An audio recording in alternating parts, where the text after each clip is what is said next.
जय हिंद साथियों, स्वागत है आपको हमारे YouTube channel team adventures classes में। तो साथियों, आज हम लोग जानते हैं कि आज दिनांक 26 दिसंबर है और आज हम सभी भारतीय मिलकर वीर बाल दिवस के रूप में इस दिन को मना रहे हैं। तो साथियों, सबसे पहले हमारे टीम की ओर से आप सबको ढेर सारी शुभकामनाएं और बधाइयाँ। इस वीर बाल दिवस को मनाने के लिए हमारे देश के माननीय प्रधानमंत्री नरेंद्र मोदी जी ने जनवरी 2022 में इसकी घोषणा किए थे। तो साथियों, हम लोग आज जानने का प्रयास करेंगे कि चार वीरों की शौर्य गाथा को आज हम लोग जानेंगे, पढ़ेंगे और सीखेंगे इनसे। ठीक है साथियों, इसे एक कहानी के माध्यम से जानने का प्रयास करेंगे। तो हमारा जो कहानी आज प्रारंभ होता है, वह कहानी आज शुरुआत होगा गुरु गोविंद सिंह जी से। गुरु गोविंद सिंह सिख धर्म के 10वें गुरु थे। इनके 4 पुत्र थे। 4 पुत्र में सबसे बड़े अजीत सिंह 17 वर्ष के थे, जुझार सिंह 14 वर्षीय थे, जोरावर सिंह 7 वर्षीय थे और फतेह सिंह 5 वर्षीय थे। इनकी शौर्य गाथा को हम लोग आज पढ़ेंगे, जानेंगे एक कहानी के माध्यम से। तो हमारा आज का जो कहानी है, वह कहानी है एक साप्ताहिक बलिदान की कहानी है। एक साप्ताहिक बलिदान की कहानी है। इस कहानी को हम लोग जानेंगे। चलिए आगे बढ़ते हैं और देखते हैं।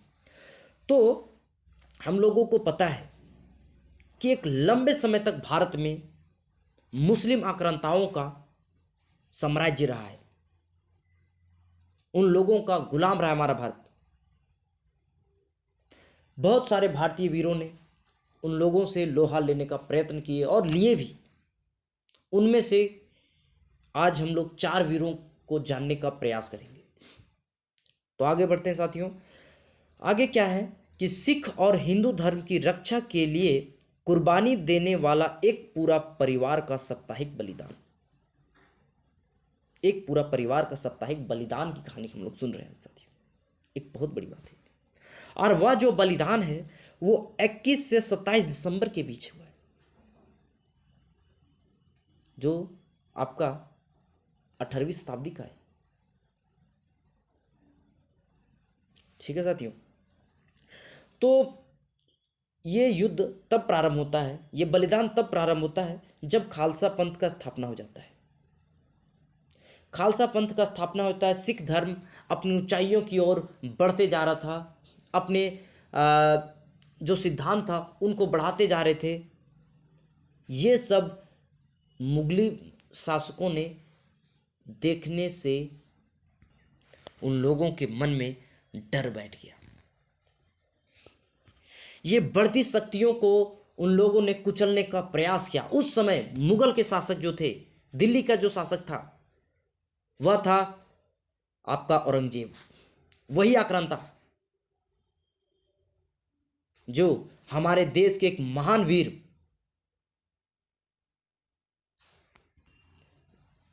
सांबा जी को प्रताड़ित किया था, मारा था। आज वही मुगल शासक के बारे में हम लोग जानने का थोड़ा बहुत और प्रयास करेंगे। तो वही मुगल शासक औरंगजेब का एक प्रांत सरहिंद के सूबेदार वजीर खां था। वजीर खां ने सिखों पे आक्रमण कर दिया। वह आक्रमण था 21 तारीख 20-21 के बीच में प्रारंभ हुआ था। उस समय 20-21 दिसंबर 1704 को मुगलों ने युद्ध का आह्वान कर दिया, युद्ध प्रारंभ कर दिया। गुरु गोविंद सिंह ने अपने परिवार सहित श्री आनंदपुर साहिब का किला छोड़ दिया युद्ध करने के लिए। लेकिन इस कहानी में एक बहुत ही दुखद घटना घटता है। वह घटना है सरसा नदी की। सरसा नदी पे गुरु गोविंद सिंह का परिवार जुदा हो जाता है, बिखर जाता है। वह 2 भाग में बिखर जाता है।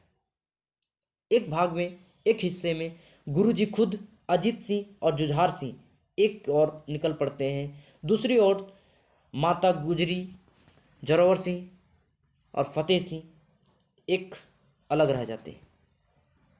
जब माता गुजरी, जोरावर सिंह, फतेह सिंह कुछ देर आगे बढ़ते हैं तो उनको गंगू मिलता है। गंगू, वही गंगू जो गुरु महल की सेवा करता था।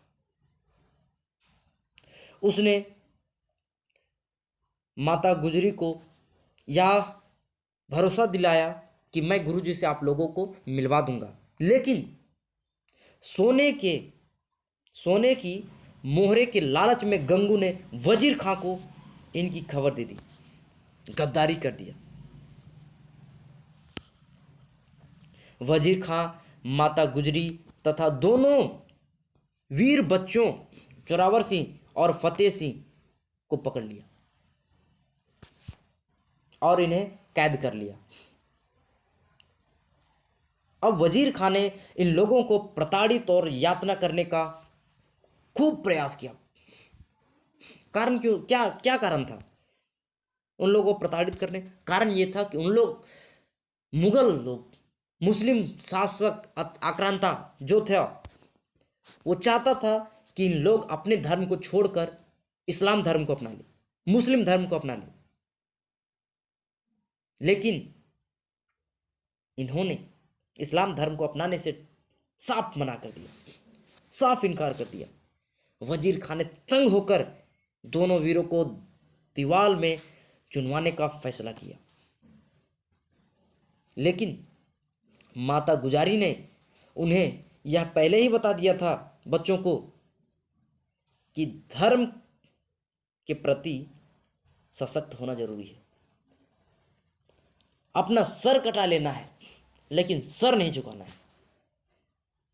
ये बच्चे, ये वीर बच्चों, ये वीरों ने अपना सर कटवाने के लिए तैयार थे, मौत को गले लगाने के लिए तैयार हो गए, लेकिन वजीर खां के सामने अपना सर झुकाने के लिए तैयार नहीं हुए। अंत में वजीर खां वीरों की दृढ़ शक्ति के सामने हार मान गया और दोनों वीरों को दीवार में चुनवा दिया। तथा जब इसकी सूचना माता गुजरी के पास पहुंची तो वह भी अपनी जान दे दी। और वह जो दिन था, वह दिन 26 दिसंबर का आज का दिन था। आज ही के दिन ये दोनों वीरों ने अपनी बलिदान दे दी, राष्ट्र की रक्षा, समाज की रक्षा, देश की रक्षा के लिए अपनी जान दे दी, अपने आप को बलिदान कर दिया इस आक्रांताओं के सामने, लेकिन सर झुकाया नहीं। इसलिए साथियों, अपने देश के प्रति आदमी को सशक्त होना बहुत जरूरी है। चलिए आगे बढ़ते हैं। आज और दूसरी ओर गुरुजी सिख सैनिकों तथा दोनों बड़े पुत्रों समेत 40 लोगों ने हजारों मुगलिया सेना को खदेड़ दिया, धूल चटा दिए उन लोगों को। लेकिन एक दुखद घटना घट जाता है। वह घटना है दोनों पुत्रों का। इस युद्ध में दोनों पुत्रों ने अपना बलिदान दे दिया, अपने आप को दोनों ने बलिदान कर दिया राष्ट्र धर्म की रक्षा के लिए। तो साथियों, हम लोगों को अपने समाज, अपने धर्म, अपने देश, अपने राष्ट्र के लिए मर मिटने के लिए तैयार रहना चाहिए, हमेशा के लिए। तो साथियों, इसीलिए कहा जाता है, एक कोटेशन है जो 1.25 लाख से मैं एक लड़ाऊं, चिड़िया तय मैं बाज तुड़ाऊं, तबे गुरु गोविंद सिंह नाम कहाऊं। साथियों, बहुत ही सुंदर। इसमें एक बार फिर से साथ में बोलिए आप भी। 1.25 लाख से एक लड़ाऊं, चिड़िया तय मैं बाज तुड़ाऊं, तबे गुरु गोविंद सिंह नाम रखाऊं।